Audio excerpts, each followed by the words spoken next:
Système Deal.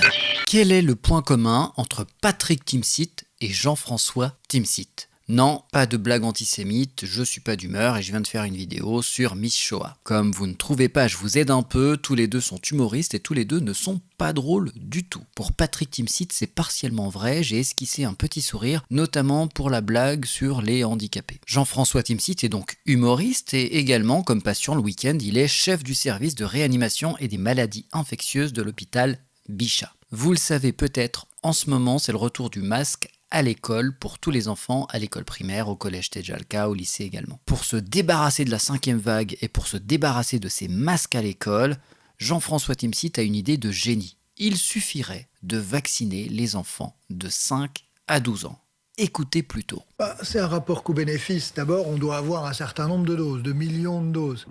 Il vaut mieux les donner à ceux qui vont en plus le bénéficier avant de faire ceux qui probablement sont moins à risque.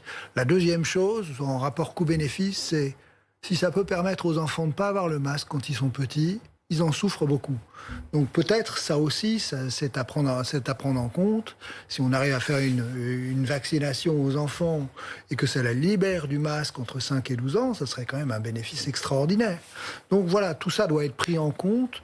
Je pense que de toute façon, peu ou prou, on va y arriver, parce que les autres pays y arrivent et qu'on n'a pas inventé l'eau chaude et qu'on va faire comme tout le monde, on va le faire aussi probablement. Ouais, pas de doute, t'as pas inventé l'eau chaude, t'as pas inventé l'eau froide non plus. Alors vous la sentez venir cette nouvelle psychose, 3e dose, 5e vague, vaccination des enfants, confinement, des non-vaccinés dans un premier temps, de toute la population dans un second temps, couvre-feu. Ce qui est intéressant, c'est de mettre en perspective ce qu'on nous dit et la réalité concernant les décès. Quand on parle de pandémie, quand on parle d'épidémie, le critère le plus important dont on parle peu en ce moment, ce sont les décès. Pas de complotisme ici, il vous suffit d'aller sur n'importe quel moteur de recherche, vous tapez décès Covid et vous avez les statistiques depuis le début de cette fameuse pandémie de Covid-19. Si vous regardez les décès du jour, nous sommes le 22 novembre, on n'a pas encore les décès du 22, mais j'ai les décès du 21 novembre, il y a eu 15 décès. La veille, il y a eu 23 décès. Et on le remarque sur la courbe, les décès sont très largement en baisse et on est très loin des chiffres que nous avions en mars-avril